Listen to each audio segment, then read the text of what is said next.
Okay, for the 1960s poster, I just thought maybe I should give you guys another demo as you're working. So I just pretended I was going to make a poster maybe about a bowling alley. And the way I think about doing this is I'm looking for you to use your warp and transform tools, okay? So I already used the transform tool with a rectangle to give this perspective, basically doing this. And I would want to write about this if I was one of you guys. So there's my free transform tool perspective. Here's, right, a way of warping it.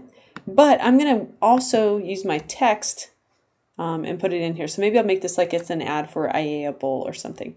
And the way I recommend thinking about this is think about what text you want and where you want it. So a lot of common techniques used in the 1960s and 70s posters are either using text in the image itself or in the area surrounding the image, or you could do both, right? So what I've done is I made a bunch of separate images and then I used compound shapes and copies of some of these shapes to create one shape that sort of divides the space on the top from the space on the bottom here.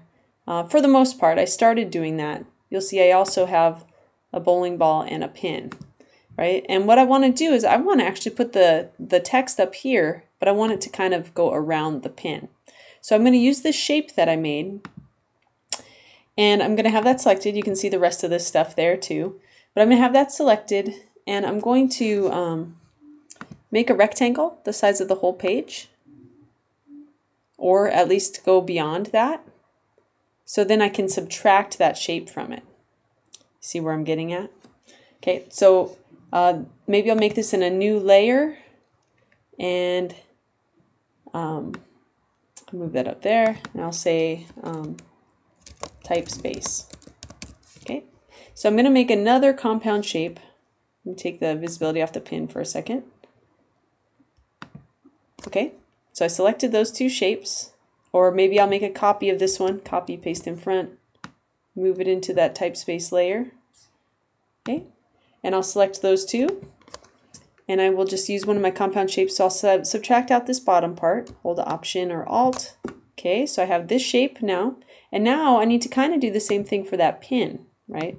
So I'm going to select my pin, I'll make a copy, paste in back, put it in my type space layer. I might actually make it slightly bigger so there's a little space around the pin. So I'm just going to hold,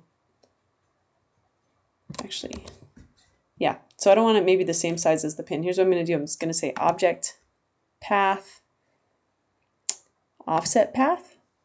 And this is kind of a trick where you can make it a little bigger. This will give it a margin around that pin if I'm going to type around there. I'll say OK. All right, so that is the one I'm going to use to subtract out the shape. Okay, so in here I'll just hold Alt or Option, and I took that out of the space, take the visibility off this pin and that pin, and maybe everything else. So this is the space I'm working with. If I want to, if I want to use like make with top object warp options, then I'll probably divide the space. So think about where I want my text to go. So I'll just draw a line all the way across, make sure it goes through both sides. Maybe I'll just divide that in two, or maybe the text below will be a little smaller. So I could do something like that. Maybe I'll even move this up slightly so it aligns kind of with that part of the pin. Something like that. That looks kind of cool. All right, and in this, I'll just go ahead and select all of these. And I'm going to go ahead and divide the space. So I'm using a lot of my compound shapes to go ahead and divide up this space. And now I have all these different places where I could put text. So I could try, probably would want to download some cool bowling alley font, but I'll just use something that I have for our demo's purposes.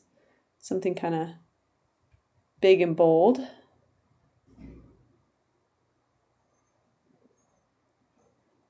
That looks like it could be a sign.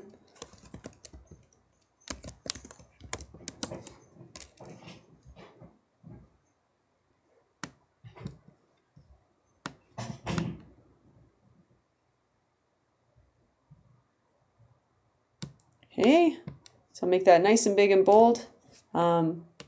Maybe I will, we'll just do that for right now. This might not be what I'd really say. Maybe I'd have a welcome to above and then able, and maybe I'll have exclamation marks. Make this a little bigger so we see the exclamation marks. Wow, I don't like how much space is there.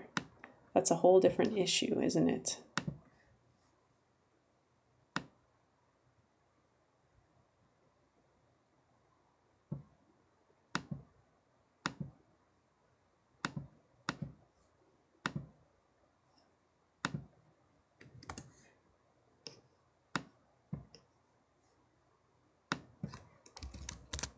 There, something like that. Okay, great. So I've got my text, and I'll put it underneath the top shape. Let me find it. This one, I think. Right? So I can try my object, envelope distort, make with top object, and it's going to kind of wrap around there. So I can decide if I like that. I don't know if I like that for this option, but when you do this, so I always divide the space or the shape itself, make a copy of the shape, right, and divide that into shapes that you want to use. So then you still have the original, and you can use that for color if you wish to. So I always make copies first. You can make them invisible temporarily or whatever. If I don't like this make with top object, but I kind of want it to wrap around there, I could do different things, right? I could continue to work with other options like my mesh, or I could expand this. So in my object envelope, so I could switch. I could do make with mesh, make with warp, or I could even just object expand, and then I could work with my direct selection tool on the actual anchors to drag this around more. So if something didn't quite fit the way I was hoping, I could actually alter it on my own. Now what I'm thinking is, I think for this particular scenario, I would want something a little more simple than what I've got going on. I think I would actually want to select it and use a regular warp on it. So you can do that since it's type. I could actually make with warp or mesh straight up here in the top. So let's try make with warp.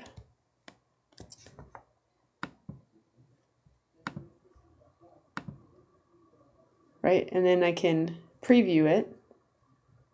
And I could actually, I'm thinking this kind of effect, the arc effect might be cool. I just have to make it a little smaller. So how much does it arc?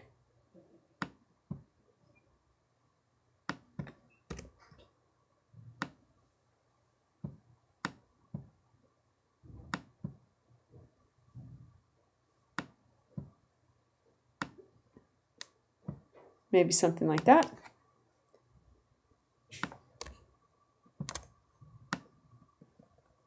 You know, and I could actually alter it more. So if I want it to arc more, I could still do that. I can bend it more.